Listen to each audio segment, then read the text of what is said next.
안녕하세요. 토닥토닥 책임톡입니다. 무서운 전염병인 패스트처럼 투자자들이 반드시 조심해야 할 것이 있습니다. 무슨 수단을 써서라도 잃어버린 돈을 찾고자 하는 것은 무모한 짓입니다.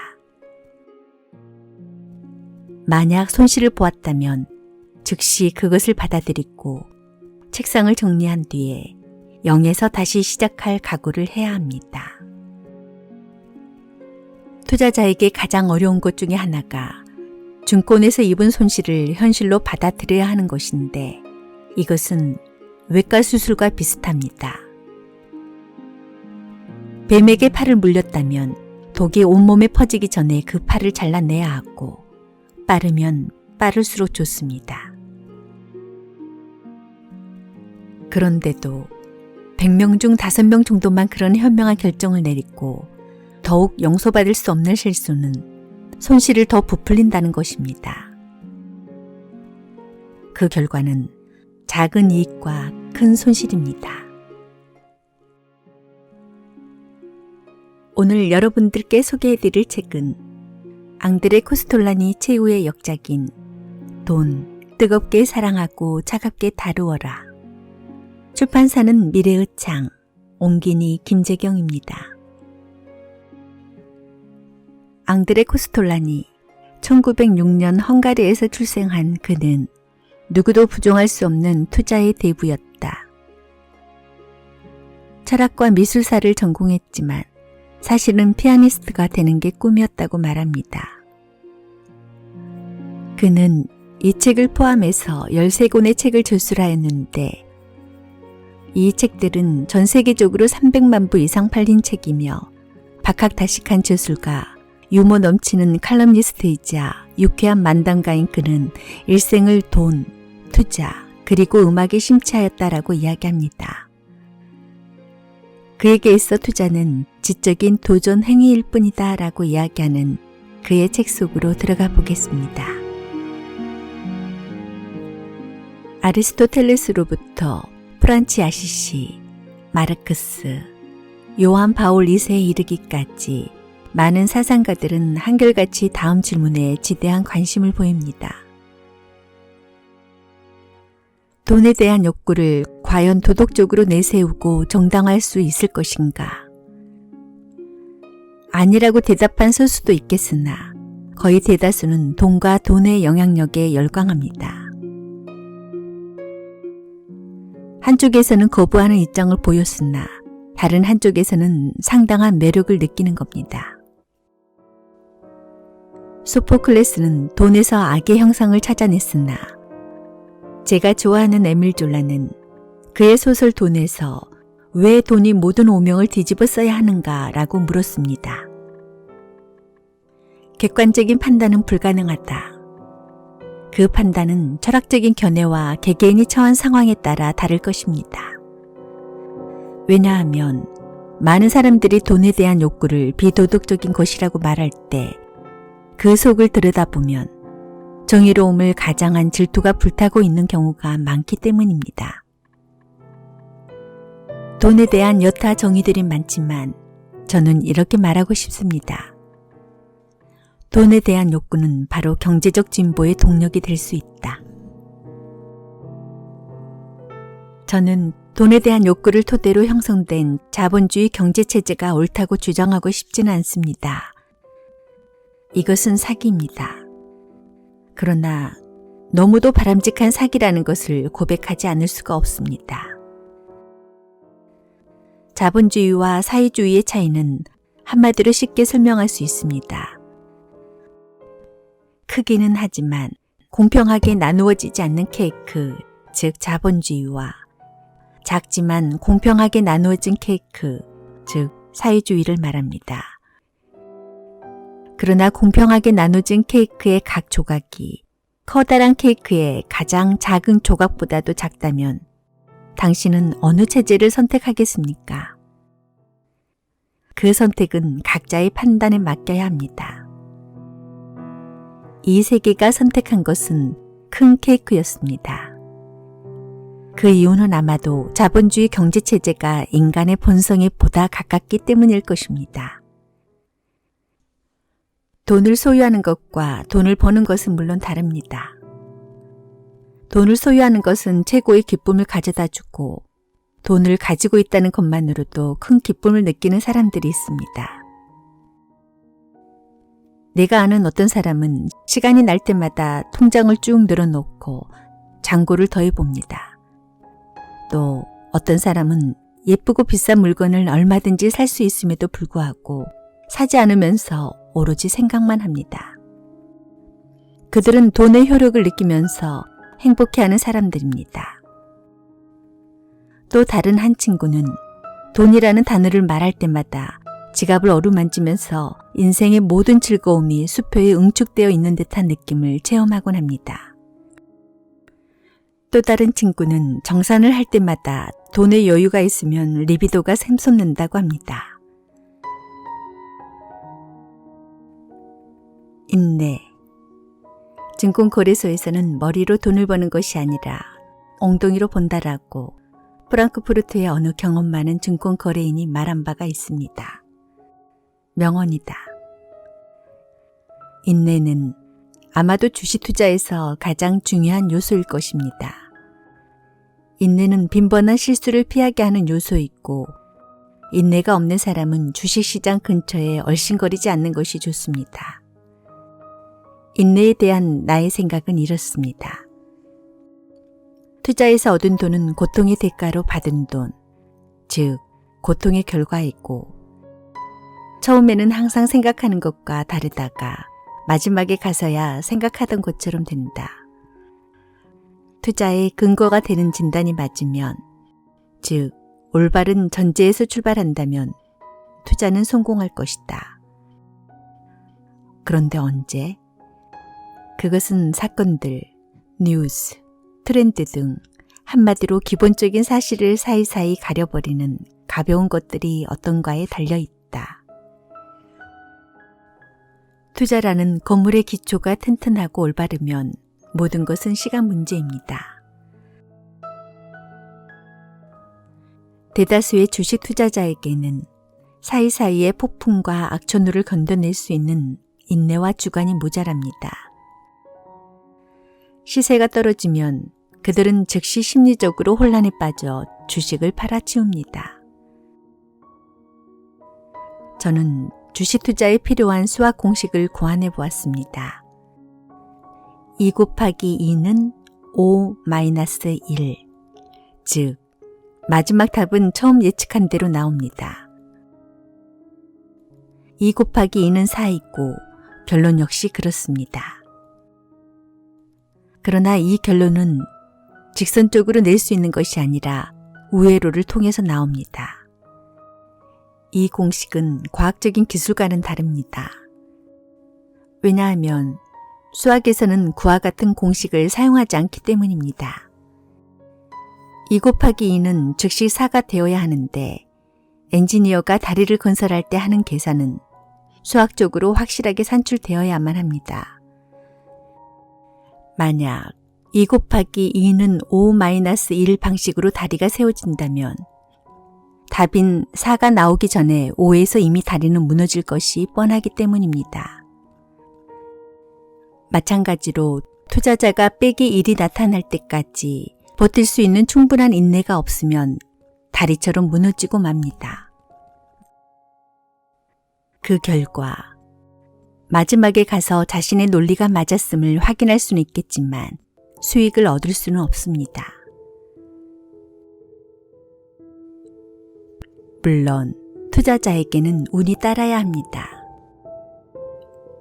전쟁, 자연재해, 정치적 혼란, 새로운 발명, 사기 등은 투자자의 판단 기초가 되었던 여러 전제 조건을 흔들어 놓기도 합니다. 다른 사람이 사면 나도 사고 다른 사람이 팔면 나도 판다라는 거죠. 인내가 없으면 돈과 생각 역시 별 도움이 안 됩니다. 그들은 빼기 1의 시간을 기다릴 수가 없으며 생각을 실현시키기도 전에 조그만 장애에 흔들려 손실을 피할 수가 없기 때문입니다. 행운이 따라주지 않으면 언젠가는 자신에 대한, 자신의 생각에 대한, 그리고 인내에 대한 믿음을 잃어버리게 될 것입니다. 기술적 이해, 즉 주식시장이 호재성 또는 악재성 정보에 어느 정도 반응하는가 하는 것은 단 한 가지에 달려 있습니다.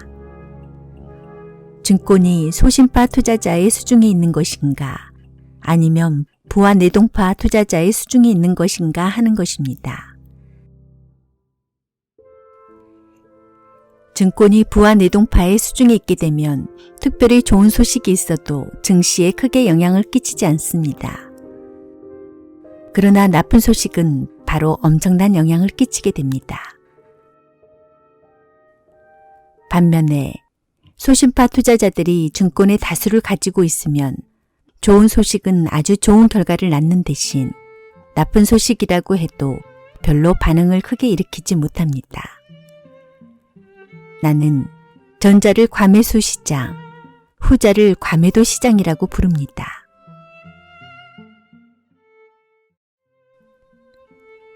투자자가 성공하려면 넘실거리는 이 파동 속에서 어떤 태도를 가져야 할까? 이 질문에 대한 대답은 이제 어렵지 않습니다. 그것은 물론 소신파에 속해야 하고 남들과는 반대로 행동해야 한다는 것입니다. 남들과는 반대로 행동해야 한다는 것의 내용은 다음과 같습니다. 읽어드리겠습니다. 하강운동의 과장기인 제3국면에서 매수해야 하고 매수한 뒤에는 가격이 더 떨어져도 동요하지 말아야 합니다. 투자자들은 예전에 부다페스트 곡물거래소에 경험 많은 거래인들이 한 말을 다시 한번 되새겨 볼 만합니다. 밀 가격이 떨어질 때 밀을 가지고 있지 않았던 사람은 밀 가격이 오를 때도 역시 가지고 있지 않다. 상승운동의 제1국면에서는 이미 최저점을 넘어섰기 때문에 계속 매수해야 한다. 증권시장을 보는 기술의 핵심은 무엇보다도 현재 시장이 어디에 위치하고 있는가를 정확하게 아는 데 있습니다. 숙련된 투자자는 매번 말로 표현하지 않더라도 손가락 끝으로 느낍니다. 세상 어디에도 투자자를 위한 교과서는 없으며 또 완전한 투자라는 것도 없습니다. 그리고 투자자가 눈 감고도 적용할 수 있을 만큼의 만병통치약도 없습니다. 만약 투자자가 그렇게 간단하다면 누구든 돈을 벌 수 있을 것입니다. 오직 오랜 경험을 가진 사람만이 손가락 끝만 대봐도 목욕물의 온도를 알 수 있듯이 다양한 온도의 물로 목욕을 해본 사람, 즉 경험이 많은 투자자라 할지라도 역시 실수는 하게 마련입니다. 이런 실수는 그에게 오히려 필요한 경험을 쌓게 해주며 그 실패 덕택에 과잉 매도 혹은 과잉 매수 상황을 일찌감치 느낄 수 있는 감각을 기를 수 있게 됩니다. 시장이 악재에도 더 이상 하락하지 않는다면 그것은 시장이 과잉 매도 상태에 있다는 징후라고 볼 수 있고 이는 곧 바닥에 이르렀다라는 뜻입니다. 주식은 이미 소신과 투자자의 수중에 있으며 그들은 악재에도 별로 개의치 않습니다. 소신과 투자자들은 미래에 대한 믿음과 비전을 가지고 있으며 신용으로 산 주식이 하나도 없으며 좋은 소식을 기다리는 인내심도 가지고 있습니다.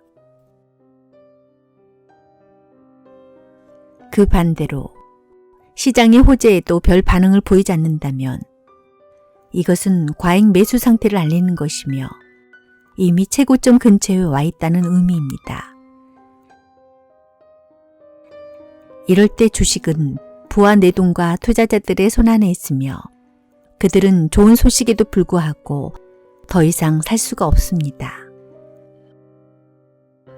이때 소심파 투자자들은 돈을 가지고 있지만 비싼 시세로는 사려고 하지 않습니다.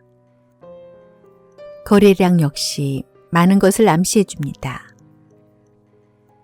시세 하락 시에 일정 기간 동안 많은 거래량을 보인다면 이것은 많은 주식이 부와 내동파의 손에서 소심파의 손으로 넘어가고 있음을 뜻합니다.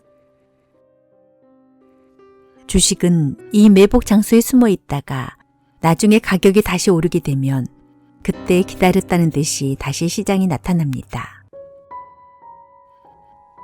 부와 내동파 투자자들이 다 팔아넘겨 모든 주식이 확신 있는 소심파 투자자들의 금고에 들어갈 수도 있습니다. 그때 기다렸다는 듯이 다시 시장이 나타납니다. 이런 현상은 이렇게도 설명할 수 있습니다. 거래량이 늘어나는 가운데 주가가 계속 떨어지게 되면 이것은 일정 기간이 지난 후에 곧 상승 운동이 시작될 것임을 나타내는 징조입니다. 이때 주가 폭락은 주로 실제 가치의 하락 때문이라기보다는 대중의 히스테리 때문이거나 주식 소유자들이 모든 주식을 매도함으로써 발생한 것입니다. 이것이 하강운동의 과장기인 제3국면이며 이때 부와 내동파 투자자들은 우량주든 아니든 자신이 보유한 주식을 몰아내다 팔게 됩니다. 오랜 기간 동안 거래량이 적은 가운데 시세가 지속적으로 떨어지는 경우라면 이것은 좋지 않은 징조입니다. 대중매체나 전문가들이 매도하라고 이야기할 때 경험이 적은 투자자들이 여론에 반해서 매수하기란 정말이지 쉬운 일이 아닙니다. 그리고 이 이론을 잘 알고 따르고자 하는 사람도 마지막 결단의 순간에는 대중심리에 의해 의견을 바꾸고 다음과 같이 말합니다. 이론적으로는 지금 합승해야 되는 것이 맞지만 이번에는 상황이 달라. 그러나 나중에는 이러한 반대 태도가 최악의 판단이었음을 알게 됩니다. 따라서 투자자가 대중의 히스테리에 파묻히지 않으려면 훈련을 계속해야 하며 냉정하다 못해 냉소적이어야 합니다. 이것이 바로 성공의 조건입니다. 그러니 증권에서 성공하는 사람은 소수일 수밖에 없고 투자자는 용기도 있어야 하고 적극적으로 참여할 줄도 알아야 하며 게다가 현명해야 합니다. 사람들은 내게 어디서 그 많은 정보와 아이디어를 얻느냐고 묻습니다. 나는 정보를 찾아 헤매지 않고 그저 발견할 뿐입니다. 제 대답이 너무 간단해서 혹자는 웃을지도 모르겠습니다. 그러나 정말이지 저는 어디를 가든지 정보를 얻게 되는데 도둑에게, 이 사회에서 혹은 장관들이나 유흥가의 여성들에게서도 정보를 얻습니다. 다만 은행가와 브로커 그리고 경제학자들은 빼고 말입니다. 흔히 비유하는 말로 하자면 나무만 보고 숲을 못 본다. 나는 종종 그들이 말하는 것과 반대되는 태도를 취해 성공의 단맛을 본 사람입니다. 나는 어느 레스토랑에 가든지 웨이터가 추천하는 메뉴는 절대 주문하지 않습니다. 추천 메뉴란 결국 레스토랑이 빨리 팔아치우려고 하는 것이기 때문입니다. 증권사들이 추천하는 종목이나 투자 조언 90%가 그러합니다. 그들에게서 정말 쓸만한 조언을 구하기는 매우 어렵고 그들이 해주는 조언이라는 것을 가만히 들여다보면 대부분 어떤 은행이나 신디케이트의 주식을 군중에게 떠넘기기 위해 벌이는 작전 또는 홍보에 지나지 않습니다. 이것을 장밋빛 분석으로 포장해서 입에서 입으로 퍼지게 하는 것입니다. 그리고 뉴스를 적당히 통제하고 주가를 조작해서 비싸게 만듭니다. 그런 다음 대중에게 이미 오른 주식을 파는 것은 누워서 떡먹기입니다. 이런 식으로 매수세가 커지면서 주가는 천정부지로 솟아오르고 그러다가 부와 내동파 투자자들이 그 주식을 모두 사고 나면 그런 장밋빛 분석이 허상이었음을 드러나게 됐고 그들은 결국 파산을 면하기 어렵게 됩니다. 투자자는 성장 산업을 대중보다 먼저 알아내야 합니다. 그래야만 적정한 가격에 탑승할 기회를 가질 수 있으며 자신이 선택한 종목이 거래소에서 일단 성장 계열군으로 인정받게 되면 투자자는 10배, 때로는 100배의 수익률을 올릴 수가 있습니다. 많은 독자들은 그러면 나도 그 증권 투자라는 것에 뛰어들어 행운을 한번 잡아봐야 되지 않을까? 라고 물을지 모르겠습니다. 어떤 학생 하나는 세미나에 와서 나에게 물었습니다. 만약 아들이 있으면 투자자를 시킬 겁니까? 나는 이렇게 대답했습니다. 내게 만약 아들이 있다면 우선 첫째는 음악가를 시킬 거요. 둘째 아들은 화가, 셋째는 소설가 아니면 저널리스트를 시킬 겁니다. 그러나 넷째는 다른 세 형제를 먹여 살리기 위해 꼭 투자자를 시키겠습니다. 나는 그 누구에게도 투자자가 되라고 권하지 않습니다. 그렇다고 말리기도 어렵습니다. 누구든 한 번 투자병에 걸리게 되면 벗어나기 어렵기 때문입니다. 이미 주식 투자 경험이 많은 독자라면 잘 알 것입니다. 아마도 그들은 내 경험에서 무엇인가를 배울 수 있을 것이며 그중 몇 명은 주식 노름꾼에서 투자자로 변하려고 할지도 모릅니다. 증권 거래에 대해 이해하고 어느 정도 통달하려면 사실 수업료를 지급해야 합니다. 다시 말해 투자로 돈을 번다면 그것은 고통이 따르는 돈이라는 의미입니다. 먼저 고통이 있고 나서 그 다음에 돈이 오는 것입니다. 책 소개는 여기까지입니다. 이 책은 증권계의 거목이었던 코스톨라니가 80년 투자 인생의 경험을 종합한 백미입니다. 돈, 뜨겁게 사랑하고 차갑게 다루어라. 저도 한번 되새겨야 할 부분이 아닌가 싶습니다. 여러분, 오늘도 건강하시고 행복하세요. 지금까지 토닥토닥 책인톡이었습니다. 고맙습니다.